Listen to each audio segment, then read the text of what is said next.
Boa noite, a graça e a paz do Senhor Jesus. Quero já de antemão parabenizar cada um de vocês pela decisão de se envolver mais em aprender da palavra de Deus. Eu vim vestindo a camisa, literalmente, porque é extremamente importante para homens e para mulheres, mas vocês são o foco agora, que aprendamos da palavra de Deus para acumularmos sabedoria para as nossas vidas. Infelizmente, muitas vezes as pessoas têm procurado essa sabedoria em lugares que parecem que ensinam a palavra de Deus, em reuniões que parecem que ensinam a palavra de Deus, mas de fato não fazem. Só um instante. Hugo, você liga aquela ali? E aí, infelizmente, em vez de conseguir bom alimento, acabam recebendo um alimento falsificado. Mas como foi bem declarado pelas irmãs no vídeo que acabamos de assistir, não há absolutamente nenhuma fonte de conhecimento que possa superar a palavra de Deus. Não há nenhuma sabedoria ou conhecimento humano que possa substituir o tempo que você investe na palavra de Deus. Interessante que não tem atualização, não sai a Bíblia de 2024, não tem uma nova edição, é a mesma desde que ela foi completada há quase 2000 anos, no final da era apostólica, no final do primeiro século, mas eu quero testemunhar de quem a lê há 44 anos, desde que me converti. Já passei por textos que já li várias e várias vezes, e parece que ele é um texto novo. Agora a nossa igreja está passando pela pregação, pela exposição de Isaías. Chegamos ao capítulo maravilhoso, capítulo 53. E o que eu tenho descoberto, mais uma vez, depois de caminhar 53 capítulos, eu não sabia nada de Isaías. Todas essas vezes que eu li, eu aprendi coisas agora que eu fico impressionado com a profundidade da palavra. Bem, nosso desejo é que o estudo ao redor da experiência dessa mulher possa servir da mesma forma, porque provavelmente você já leu esse texto uma ou várias vezes, que ele possa ganhar novas cores. Bem, eu quero começar lembrando daquilo que Provérbios 31 fala sobre o gênero feminino. Diz que é fácil que é fácil ver naquela mulher uma perspectiva de um exemplo. Ela é alguém dinâmica, alguém que cuida dos problemas, que resolve os pepinos, como a gente fala, alguém que a sua família elogia. Ela é quase inacreditável. E diante desse quadro, alguém pode dizer, bem, ser virtuosa como ela é fácil. Olha o cara que ela está casada. É quase perfeito, né? Um cara daquele. Então parece que ele a ama de verdade, ele é um homem de verdade, ele é um homem honrado, ele é um homem virtuoso, por isso que é fácil ser mulher virtuosa. Qualquer pessoa poderia ser uma grande mulher se estivesse casada com um homem assim. Talvez alguém seja tentada a pensar dessa maneira quando lê Provérbios capítulo 31, o famoso capítulo da mulher virtuosa. Bem, para algumas mulheres existe o desafio, sim, de estar casada com um homem que é, às vezes, muito, muito difícil de amar, humanamente falando. Ou talvez não seja exatamente casamento, mas a situação com pessoas do trabalho, alguém que é difícil, quase impossível de agradar, e você está sempre em choque com aquela pessoa. Por ser uma situação que nós temos constantemente, inclusive às vezes na igreja, isso se torna um desafio que vai meio que desgastando a gente e minando a nossa resistência. Talvez, por outro lado, você seja uma das pessoas difíceis na vida de alguém. Talvez nas quatro paredes da sua própria casa, seu local de trabalho, sua igreja, seu bairro, qualquer lugar, há pessoas que quando lhe vêm querem dar a volta, porque é mais fácil do que lidar com você ou comigo. Bem, como que a gente vive com esse tipo de pessoa? Como que a gente responde como uma mulher virtuosa, novamente porque o foco do evento é este, quando se está vivendo com alguém que age de maneira tola, de maneira até ímpia, de maneira injusta? Bem, no Antigo Testamento tem essa maravilhosa história, em 1 de Samuel, capítulo 25. Eu quero pedir que você já deixe a sua Bíblia aberta, e a gente vai começar lendo alguns textos de 1 Samuel, conhecendo um pouquinho mais dessa história. Nós já vimos ali uma pequena introdução de quem é este homem, vamos falar um pouquinho mais sobre ele.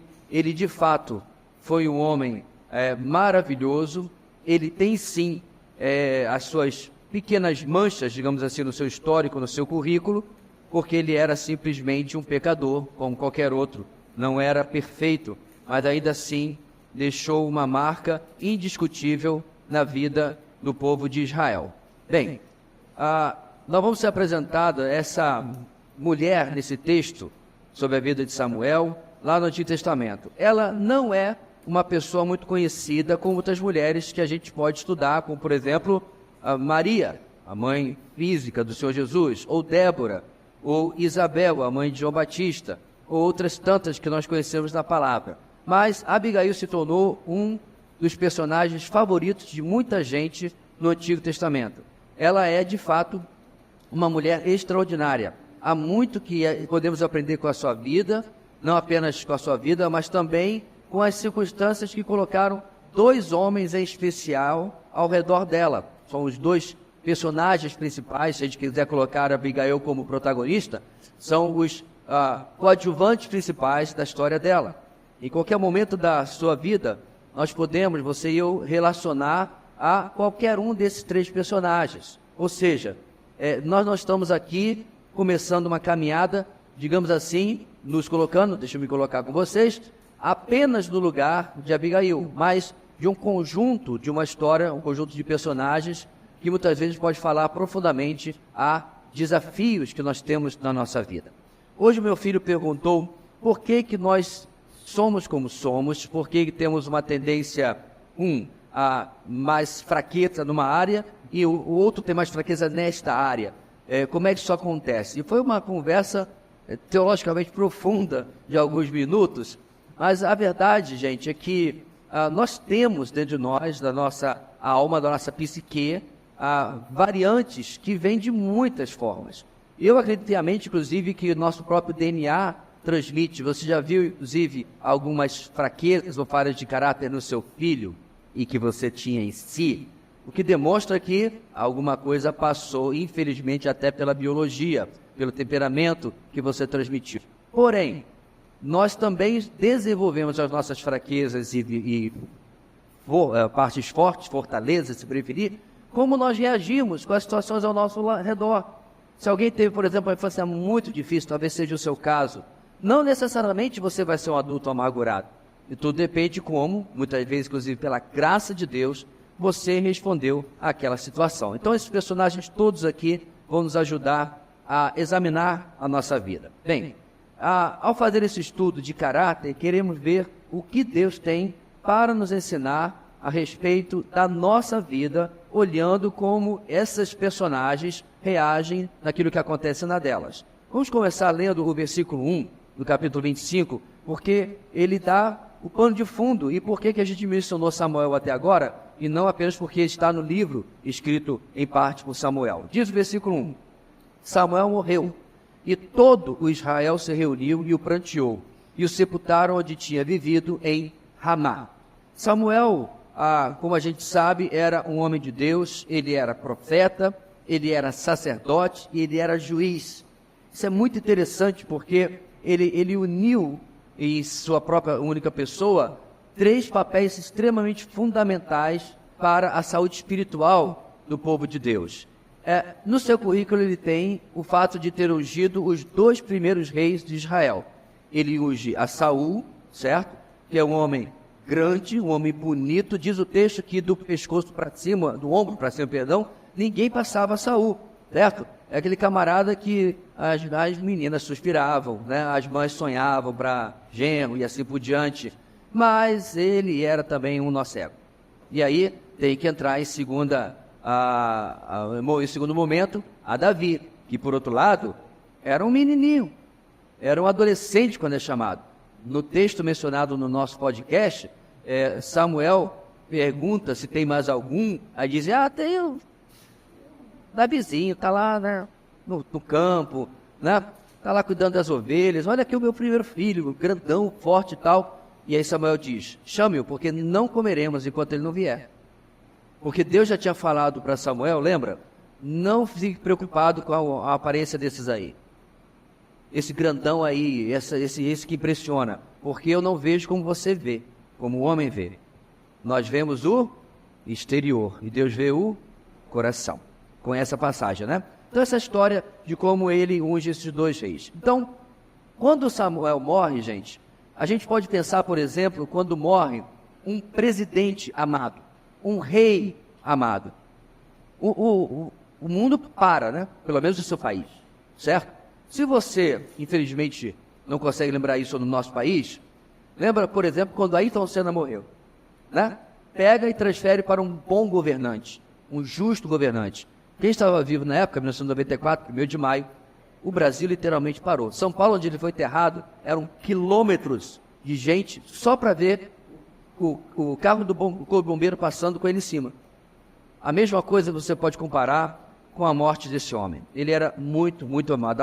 A nação lamentou profundamente e provavelmente poucas pessoas marcaram tanto a Israel como Samuel. Bem,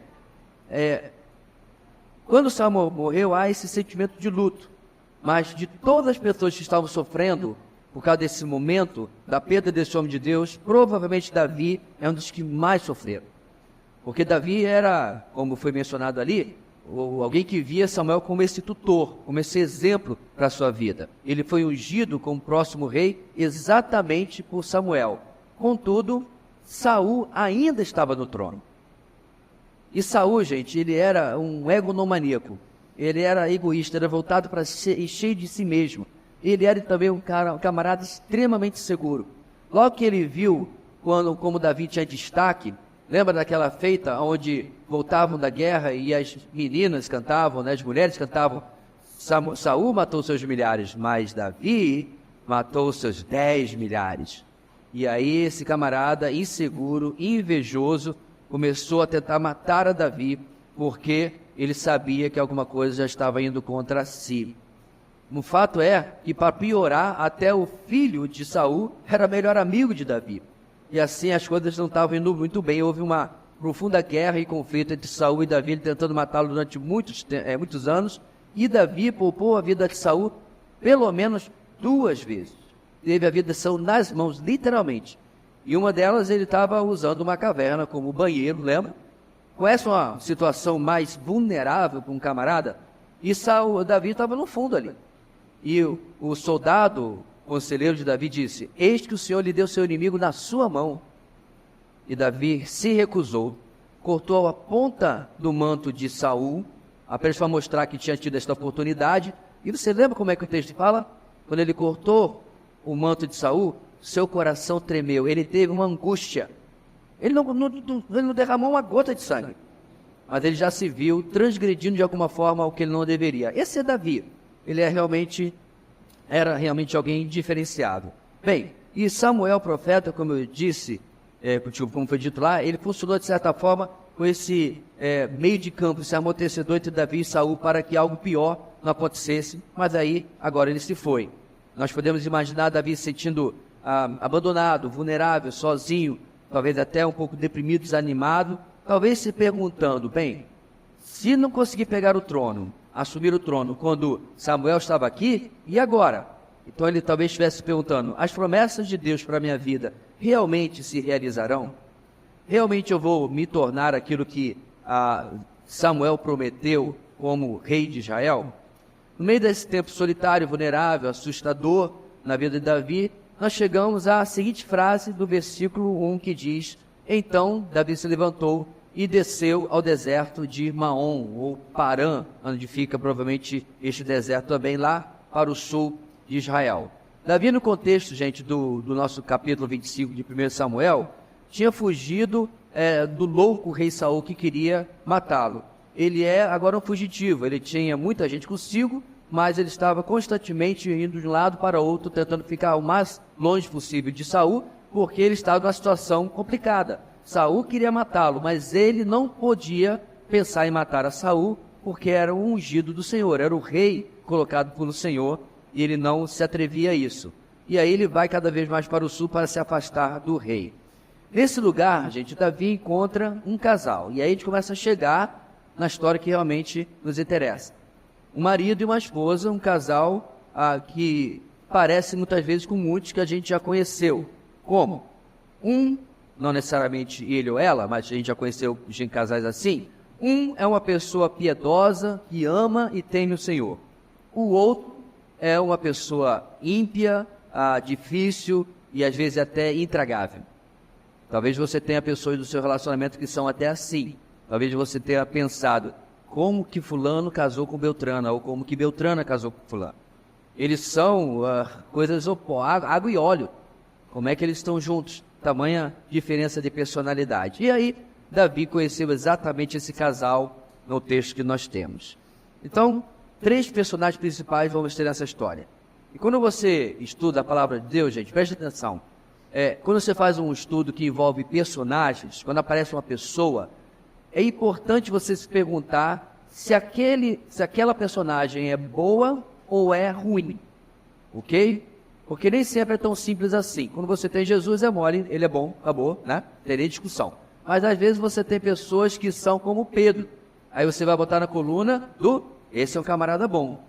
Até que você chega lá no finalzinho, na última semana, né, da vida de Jesus, ele dá uma mancada após a outra. Então, há exemplos bons, exemplos ruins na vida desses personagens. Então, você tem que se perguntar diante da narrativa. Existe um exemplo aqui, para mim, é um exemplo a ser seguido ou um exemplo a ser evitado? O que essa passagem e essas pessoas me ensinam sobre o estado do meu coração e os caminhos e, principalmente, como Deus, o caráter de Deus se relaciona com isso? Porque a Bíblia, deixa eu dar uma notícia para você, ela não é um livro exaustivo. Já reparou, por exemplo, que sobre a vida de Jesus a gente não tem quase nada sobre a sua infância? A gente sabe que ele foi apresentado no templo como bebê, segundo a lei. Depois, perto dos 12 anos, ele vai novamente ao templo e dá um banho nos mestres da lei, não é isso? E acabou. As historinhas de Jesus que ressuscitava passarinho que morria no quintal dele, isso é coisa de ficção. Isso não está na Bíblia. Porque a Bíblia não pretende ser exaustiva. Ela seleciona passagens, eventos específicos para contar uma história. E por isso que nós temos a história que está diante de nós e dela podemos tirar essas lições, podemos fazer essas perguntas. Vamos estar procurando exatamente decidir o que aproveitar e o que evitar do exemplo dessas personagens. Bem, o primeiro personagem que nos foi apresentado, e a gente vai dar só uma visão geral, certo? É Nabal. O nome dele, gente, significa tolo ou insensato. Mas eu conversava com a minha esposa em casa, e aqui eu estou trazendo uma possibilidade, que mãe colocaria, né? E aí, próximo filho, Patrícia? Nabal? Ninguém vai fazer um negócio desse, né? Então eu fui pesquisar um pouquinho no hebraico e descobri que, lembrando, o hebraico original, gente, ele não tem vogais, certo? Então, as consoantes de Nabal, ela forma a palavra também alaúde ou harpa ou lira, né? Um instrumento de cordas. Então, eu suponho que, quando ela colocou Nabal, ela colocou como era um nome que parecia com harpa. Não é a mesma coisa. Harpa é Nabel. Ele ficou parecido, então vou colocar Nabal. Só que ela não percebeu que a sonoridade ficou parecendo o quê? Tolo, insensato. Bem, como bem nós vamos ver no nosso texto, até a sua esposa disse, ele é como o seu nome diz, né? Ele é exatamente assim. Bem, ao estudarmos a vida dele, vamos ver muitas características exatamente de uma pessoa tola, de uma pessoa insensata. Como você vê essas características, você pode reconhecer em alguém, ou talvez em mais de alguém, ou talvez em si mesmo. Você também pode ver em si mesmo pontos de conexão com essa pessoa e com a forma como ele se comporta. E aí nós temos que começar a passar uma série de perguntas. Como podemos evitar se tornar como um Nabal, como um tolo?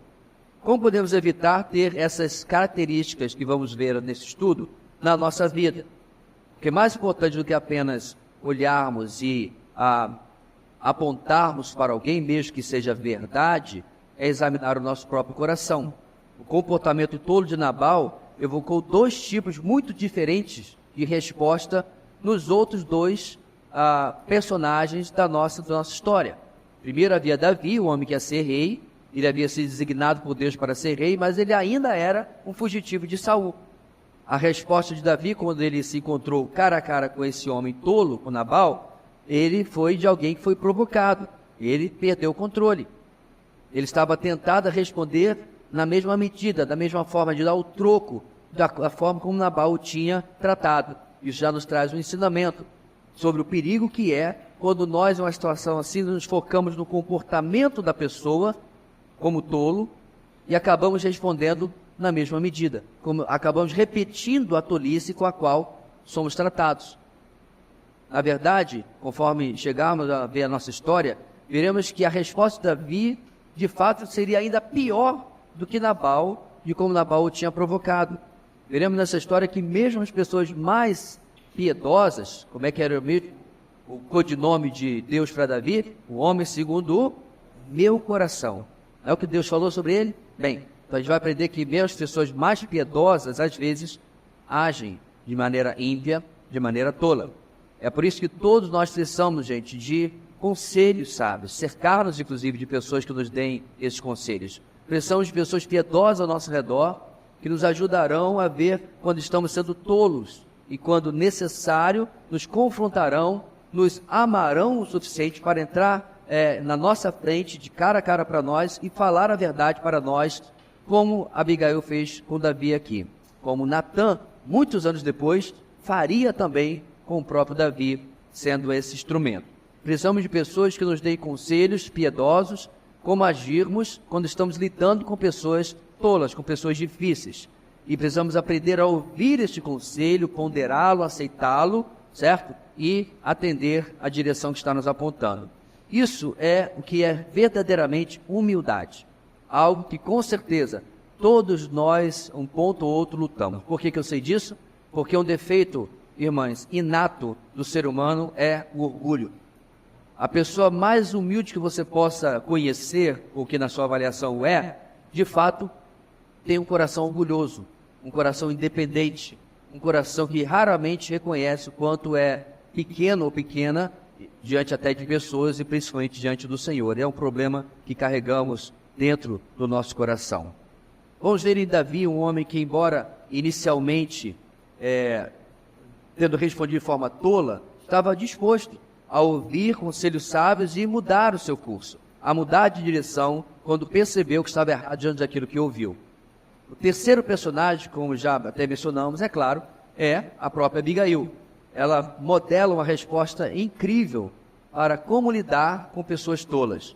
Há tanta coisa que podemos aprender com ela. Se o tolo na nossa vida for alguém que convivemos toda hora ou apenas de vez em quando, quer seja um cônjuge, quer seja um colega de trabalho, um parente, não importa, ela nos dá uma postura que glorifica a Deus de como devemos lidar com isso. A Abigail nos ensina como viver e lidar com pessoas difíceis, com os tolos, os insensatos na nossa vida e não responder nos tornando um como eles. Ela é uma mulher de discrição, ela é uma mulher de sabedoria, ela é uma mulher pacificadora. Ela é aquela que a sua vida e escolhas servem para ajudar a mudar o rumo, que seria completamente diferente na história de Samuel capítulo 25. Como em cada história, incluindo a nossa, sempre há, gente, um quarto personagem. Ontem eu aconselhava uma pessoa que vivesse o seu trio amoroso, o seu triângulo amoroso. Calma, deixa eu explicar, segurem as pedras. Eu me referia à pessoa, o seu cônjuge e Deus. Ele é sempre, irmãos, o próximo personagem na nossa história. Nós nunca estamos operando nunca no 1 a 1. Não é apenas eu e a pessoa, ou você e a pessoa. Sempre o próprio Deus está aqui por trás das cenas, às vezes nem percebemos, mexendo, governando, intervindo, anulando às vezes até ou incentivando para que as coisas aconteçam da melhor maneira possível para a sua glória. Ou seja, quando algo dá muito errado nesta equação, não é este quarto personagem que falhou, fui eu. Ele está sempre, gente, me providenciando todas as ferramentas que eu preciso para ter essa melhor resposta. E, infelizmente, muitas vezes eu desprezo tais ferramentas. Bem, a fala de Abigail no nosso texto foi uma dessas ferramentas que Deus usou para ajudar a Davi a não agir segundo o seu coração o estava inclinando naquele momento. Deus está sempre trabalhando para alcançar os seus propósitos e cumprir suas promessas, e para tanto, Ele precisa muitas vezes mudar o nosso coração para que possamos seguir o que Ele deseja. Bem, vemos nessa história um Deus, então, que nunca está ausente, um Deus que nunca está dormindo no ponto. Ele é o mesmo Deus, irmãos, na nossa história, é o Deus que está envolvido na nossa vida, que se preocupa e tem propósitos para a nossa vida também. Muito provavelmente, esse casamento entre Abigail e Nabal vinha de um arranjo familiar. Vamos antes disso ler o versículo 2 e 3 do nosso texto, a Bíblia está aberta, né? E ver o que eles estão falando aqui. Certo homem de Maom, que tinha seus bens na cidade de Carmelo, era muito rico. Possuía 1000 cabras e 3.000 ovelhas, as quais estavam sendo tosquiadas em Carmelo. Seu nome era Nabal e o nome de sua mulher era Abigail, mulher inteligente e bonita, mas seu marido, descendente de Caleb, era rude e mau. Essa é a introdução dos 2 versículos para os nossos personagens. Então é muito provável que esse casamento entre eles era um casamento arranjado pelas famílias, isso era comum, provavelmente porque ambos tinham algo a oferecer, ele a sua posição financeira e ela porque era uma mulher bonita e inteligente. Ele, quando a viu, com certeza disse, essa que eu quero, e a família dela, quando viu este homem rico e poderoso, disse, oba, que ótima oportunidade para que a nossa filha tenha cuidado, seja cuidada e tenha estabilidade para o resto da sua vida. O grande problema, gente, muitas vezes, é que a beleza e riqueza são apenas características externas. O que realmente importa quando se trata da nossa vida real, não é quanto alguém tem ou quão bonito ou bonita ela é, mas o nosso coração, o nosso caráter, aquilo que as pessoas não podem ver.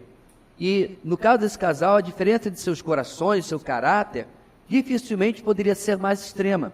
Foi como noite e dia. Esse é um casal totalmente incompatível quando se trata do interior das questões do coração. Eu diria que este é um casal que, apesar do que as famílias acharam estar fazendo um ótimo arranjo, um ótimo casamento, era um casal em julgo desigual, por causa da qualidade do que estava dentro deles, no seu coração. Ele era um homem insensato e ímpio, e ela uma mulher inteligente, sábia e piedosa. Não sabemos, gente, claro, se Nabal sempre foi assim, ou era assim quando eles casaram, por exemplo. Talvez ela pensasse que ele era um grande homem quando se casaram, talvez ele se apresentou dessa maneira, e é verdade que muita gente cai na mesma cilada, e depois vai dizer, eu não tinha ideia de que anos depois do nosso casamento, ele ia se transformar em um homem completamente diferente, ou numa mulher completamente diferente. Não temos essas informações aqui. Ou seja, o que o texto foca é no momento, é no que está acontecendo aqui, e não no histórico que muitas vezes a gente usa como desculpa para agir desta ou daquela maneira diante dos problemas que no presente nós enfrentamos. Bem, talvez, por outro lado, ele sempre foi muito ruim, mas ela, ordenada pela família, aceitou esse casamento de qualquer maneira. Mas existe então nesse casamento alguns pontos importantes para nós aplicarmos à nossa vida, e já são até muito óbvios, com certeza você já pegou aí ao ler o texto. Primeiro, é o fato de que se você é piedoso, se você é uma pessoa, deixa eu abrir um parênteses aqui, piedade é uma palavra um pouco complicada para o português, porque a gente tem a ideia de que piedade é a mesma coisa que pena, não é isso? Fiquei com pena, fiquei com piedade de alguém, ou de aquele cachorrinho, levei para casa para cuidar. Bem, isso não é o sentido bíblico, não podia estar mais longe do sentido bíblico. A palavra piedade, eusebeia, no grego significa agir conforme Deus. Olha que bonito, né? Dá para formar até um advérbio. É agir deusamente. Olha só, como Deus agiria. Ou você pode colocar como Jesus viveria e agiria e se portaria. Isso é ser piedoso. Então nós temos aqui uma pessoa piedosa. Porém, ser piedoso não garante necessariamente, presta atenção, que a pessoa com a qual você vive será piedoso. Que outros em sua vida serão piedosos. Com a pessoa que você mora, membros da sua família, etc.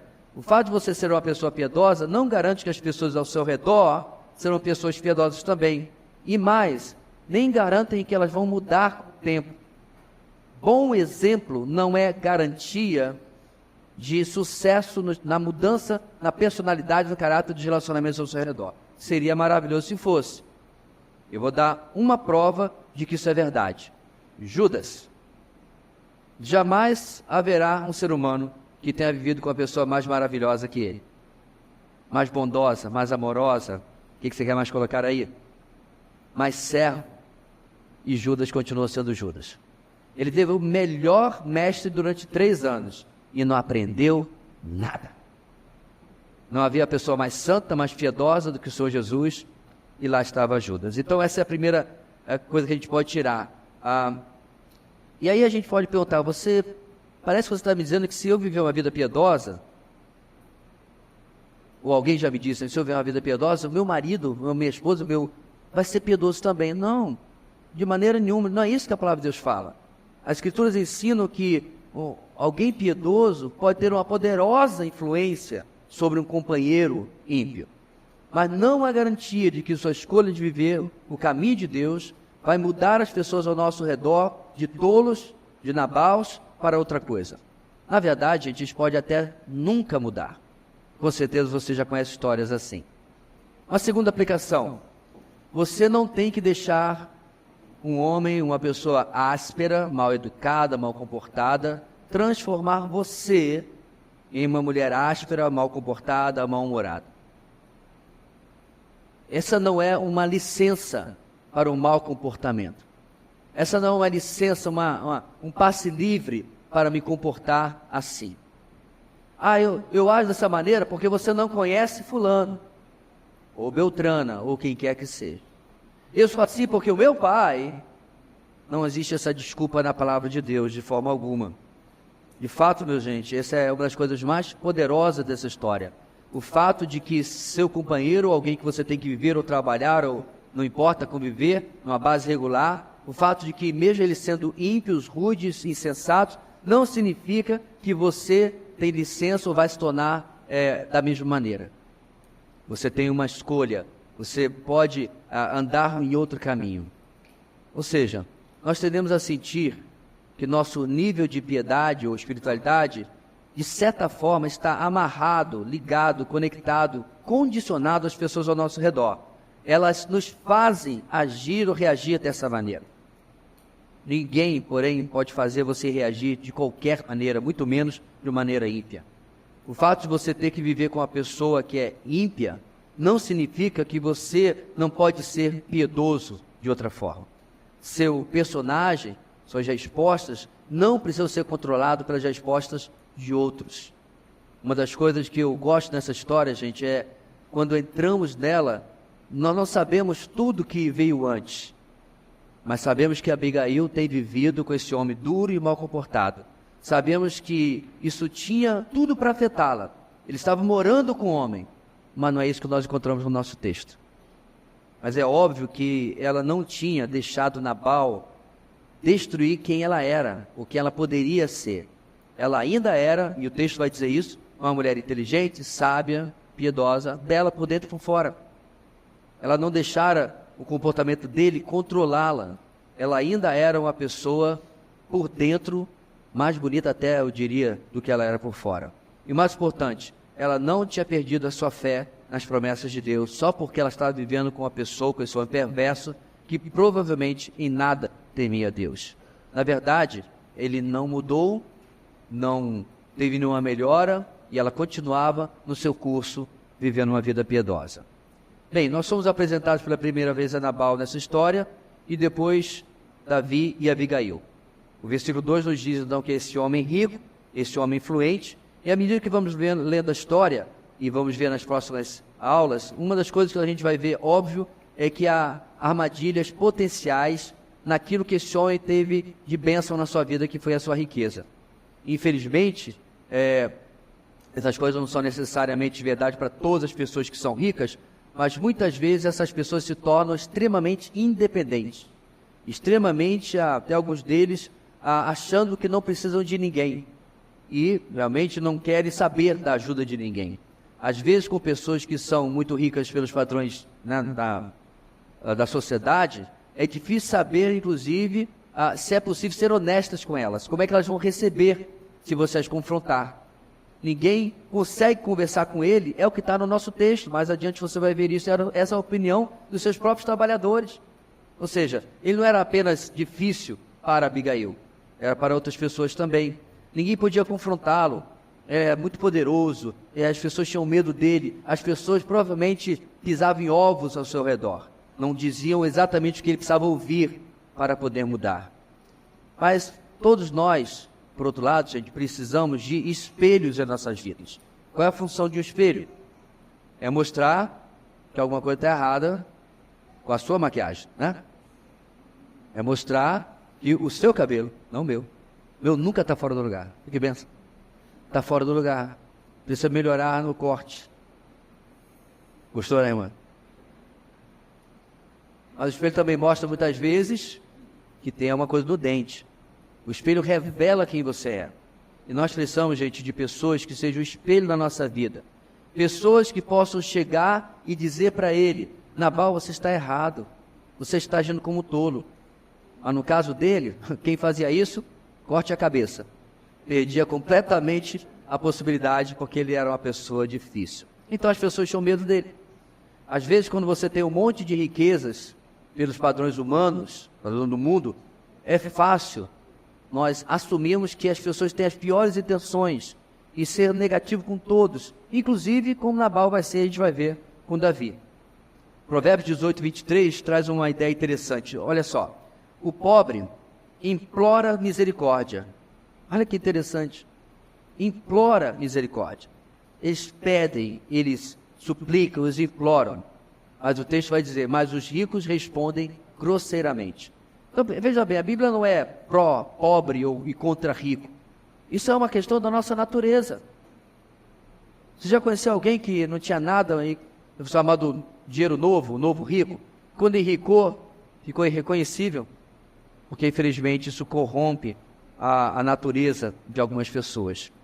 Assim, ele é classificado como alguém, diz o texto, rude, duro, grosseiro, cruel, inflexível. Todos esses termos você vai usar, vai encontrar em diversas versões, como inclusive a Patrícia mencionou aqui no nosso vídeo, né? As versões vão traduzindo, todas as palavras estão no hebraico e dão uma visão geral de quem é esse camarada e como ele é uma pessoa realmente difícil de conviver, é até uma pessoa abusiva. Vamos usar uma palavra da moda? Uma pessoa tóxica. Essa daí é boa. Como se vive com este homem tão mau? Assim, neste mundo, às vezes nós temos que viver com pessoas que são insensatas, são tolos, são rudes, são dessa maneira. Pode ser na esfera de pessoas do seu lar, do seu local de trabalho, da sua igreja, ou de qualquer outra esfera que você tenha que conviver.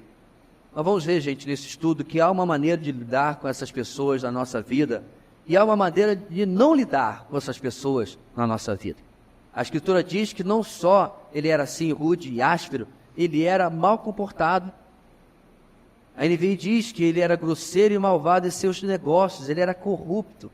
É provável que ele tenha obtido, inclusive, parte da sua riqueza de maneira escusa, tendo enganado outros. Que homenzinho com um currículo complicado. Ele não é exatamente aquela pessoa que você gostaria de tirar no amigo oculto, porque não vai falar o quê? Talvez você tenha falado assim: ele tem um bigode bonito, porque não sobrou nada. Interessante, ele é descendente de Caleb. Eu não acho, meus irmãos, que haja nada na palavra de Deus que seja apenas jogado lá. Ele é descendente de um homem tremendo. Caleb era um camarada, um exemplo. Foi abençoado por Deus, 80 anos, estava inteiraço, ainda saía a guerra, conquistou a sua herança dada por Josué. Foi aquele que lá, na época dos espias, confiou. E olha que interessante, ele está na contramão deste homem, do seu antepassado. Alguns comentaristas sugerem que, ao invés de ser um descendente de Caleb, que na verdade essa palavra aqui poderia sugerir que ele era descendente de cão, porque é a possibilidade de tradução da palavra Caleb também no hebraico. Talvez sim, talvez não, mas o fato é, ele era ríspido como um cão. Não os meus, porque são maravilhosos, mas com certeza tem alguns aí que são assim, né? Fulano é um cão. Fato, minha gente, é que essa é a pessoa perfeita para o nosso estudo. Talvez você tenha lidar com uma pessoa que é 5% do Nabal apenas, e você já não está saindo-se bem. Talvez você tenha que lidar com uma pessoa que é 15%, 20, 30, 40%. Acho difícil que você tenha um Nabal de carteirinha na sua vida. Isso já nos traz mais uma lição preciosa hoje. Se eu estou sendo reprovado com um camarada que é o primário de Nabal, alguma coisa está muito errada comigo. Se eu estou sendo reprovado com alguém que é parte do que isso aqui está se falando desse homem, eu não tenho nem a primeira voltinha da letra da Abigail, ali, ó. Estou muito longe de onde eu poderia estar. É isso que a palavra de Deus deseja atrair, irmãos e irmãs, na nossa vida, no nosso coração. Um tolo é aquele que, inclusive, não está nem aí para Deus. Salmo 14:1 vai dizer exatamente isso. Diz o tolo no seu coração, não a Deus. Nabal vivia dessa maneira, dentro de um povo de Israel, mas como se não tivesse que prestar contas a ninguém. E aí vinha a sua tolice. Por quê? Porque o temor ao Senhor é o princípio da sabedoria. Como esse homem vai ser sábio se ele não teme ao Senhor? De maneira nenhuma. Isaías 32:6 diz: pois o insensato fala com insensatez e só pensa no mal. Ele pratica maldade, espalha mentiras sobre o Senhor, deixa o faminto sem nada e priva de água o sedento. Olha que interessante, é exatamente isso que Nabal faz. No nosso texto vai dizer que Davi, fugitivo, ele passava em diversos lugares, buscando mantimentos para poder continuar fugindo de Saul. Grande parte do povo já queria Davi, ia votar nele nas próximas eleições, se tivesse, mas não tinha, né? Eram fãs de Davi, porque Davi havia construído uma fama. E aí chega esse camarada, ele nega água e pão. A minha mãe me disse que água você nega para ninguém. Provavelmente a mãe de Nabal não o criou de forma apropriada, porque é uma coisa tão básica, em um lugar desértico. Esse homem ruim estava disposto a fazer com que Davi virasse nos calcanhares e voltasse para o deserto de Parã, sem dar-lhe sequer água. Isaías disse mesmo que esse é o comportamento de um tolo. Diante disso tudo, minha gente, será que isso traduz, já começa a incomodar algumas coisas no meu coração? Deixa eu contar um segredo para vocês, como pregador da palavra. A coisa pior que tem em preparar um estudo, uma mensagem, é como a primeira coisa que Deus faz é pegar o bisturi e abrir o nosso coração. Bem, eu não sei se é para todo mundo, mas eu acredito que alguém sério com a palavra assim o seja. É muito, muito, muito difícil. Quando estou no meu escritório preparando qualquer coisa, a minha mesa não está cheia de sódio, se você pegou a referência. E constantemente eu fico assim: Senhor, eu não posso pregar isso aqui não.